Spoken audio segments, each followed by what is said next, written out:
ಆಜಿ ಮಸಾಲ. ಎಂತ ಅಡಿಗೆಯ ರುಚಿಯಾಗೋ ರಹಸ್ಯವು 20 ರೂಪಾಯಿ. ಕರ್ನಾಟಕದಲ್ಲೂ ಕೂಡ ವಿವಿಧ ಜಿಲ್ಲೆಗಳಲ್ಲೂ ಕೂಡ ಈ ಒಂದು ವಿಚಾರವಾಗಿ ಪ್ರತಿಭಟನೆ ಆಗ್ತಾ ಇದೆ. ಕಾಂಗ್ರೆಸ್ ಪ್ರತಿಭಟನೆ ಮಾಡ್ತಾ ಇದೆ, ಬಿಜೆಪಿ ಕೂಡ ಪ್ರತಿಭಟನೆಯನ್ನ ಮಾಡ್ತಾ ಇದೆ.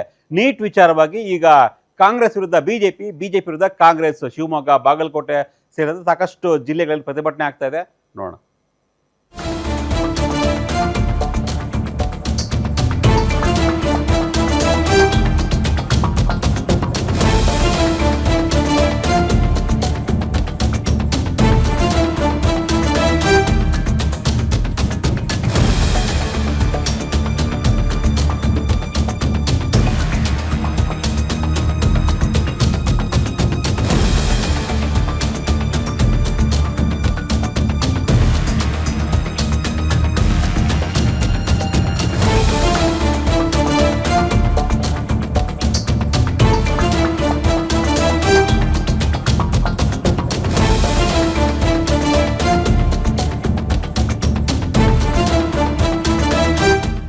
ಕಿಚ್ಚು ನೀಟ್ ದಂಗಲ್ ಆಗ್ತಾ ಇದೆ. ಈ ನೀಟ್ ದಂಗಲ್ ದೇಶಾದ್ಯಂತ ಕೂಡ ದೊಡ್ಡ ಮಟ್ಟದಲ್ಲಿ ಪ್ರತಿಭಟನೆ ಆಗ್ತಾ ಇದೆ. ಕರ್ನಾಟಕದಲ್ಲೂ ಕೂಡ ಎಲ್ಲಾ ಜಿಲ್ಲೆಗಳಲ್ಲಿ ಕಾಂಗ್ರೆಸ್ ಪ್ರತಿಭಟನೆಯನ್ನ ಮಾಡ್ತಾ ಇದೆ.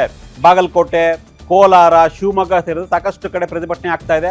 ಬಾಗಲಕೋಟೆಯ ಸಂಸದ PC ಗದ್ದಿಗೌಡರ ಕಚೇರಿಗೆ ಕಾಂಗ್ರೆಸ್ ಕಾರ್ಯಕರ್ತರು, ಪ್ರತಿಭಟನಾಕಾರರು ಮುತ್ತಿಗೆಯನ್ನ ಹಾಕಿದ್ದಾರೆ ಅನ್ನೋ ಮಾಹಿತಿ ಬರ್ತಾ ಇದೆ. ಈ ನಡುವೆ ಬಿಜೆಪಿ ವಿರುದ್ಧ ಘೋಷಣೆಯನ್ನ ಕೂಗಿ ಪ್ರತಿಭಟನಾಕಾರರು ತಮ್ಮ ಆಕ್ರೋಶವನ್ನು ವ್ಯಕ್ತಪಡಿಸಿದ್ದಾರೆ. ಕಾಂಗ್ರೆಸ್ ಕಾರ್ಯಕರ್ತರನ್ನ ಈ ವೇಳೆ ಪೊಲೀಸರು ವಶಕ್ಕೆ ಪಡ್ಕೊಂಡಿದ್ದಾರೆ. ಈ ನಡುವೆ ಕಾಂಗ್ರೆಸ್ ಕಾರ್ಯಕರ್ತರು ಹಾಗೂ ಪೊಲೀಸರ ನಡುವೆ ಮಾತಿನ ಚಕಮಕಿ ಆಗಿದೆ ಅನ್ನೋ ಒಂದು ಮಾಹಿತಿ ಬರ್ತಾ ಇದೆ. ಗದ್ದಿಗೌಡರ್ ಏನು ಸಂಸದಿದ್ದಾರೆ, ಬಿಜೆಪಿಯ ಸಂಸದರು, ಅವರ ಒಂದು ಕಚೇರಿಗೆ ಮುತ್ತಿಗೆ ಹಾಕೋದಕ್ಕೆ ಕಾಂಗ್ರೆಸ್ ಕಾರ್ಯಕರ್ತರು, ಪ್ರತಿಭಟನಾಕಾರರು ಪ್ರಯತ್ನವನ್ನ ಪಟ್ಟಿದ್ರು. NSUI ಕೂಡ ಈ ಒಂದು ಪ್ರತಿಭಟನೆಯಲ್ಲಿ ಭಾಗಿಯಾಗಿತ್ತು ಬಾಗಲಕೋಟೆಯಲ್ಲಿ.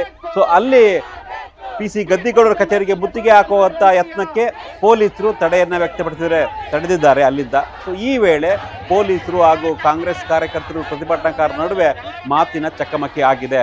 ಜೊತೆಗೆ ಧಾರವಾಡದಲ್ಲೂ ಪ್ರತಿಭಟನೆ ಆಗ್ತಾ ಇದೆ, ಶಿವಮೊಗ್ಗದಲ್ಲಿ ಪ್ರತಿಭಟನೆ ಆಗ್ತಾ ಇದೆ, ಆಮೇಲೆ ಕೋಲಾರಲ್ಲೂ ಕೂಡ ಪ್ರತಿಭಟನೆ ಆಗ್ತಾ ಇದೆ. ಕಾಂಗ್ರೆಸ್ ರಾಜ್ಯದ ಎಲ್ಲಾ ಜಿಲ್ಲೆಗಳಲ್ಲಿ ಪ್ರತಿಭಟನೆಯನ್ನ ಮಾಡ್ತಾ ಇದೆ. ಬಿಜೆಪಿ ಸರ್ಕಾರದ ವಿರುದ್ಧ ಪ್ರತಿಭಟನೆಯನ್ನ ಮಾಡ್ತಾ ಇದೆ.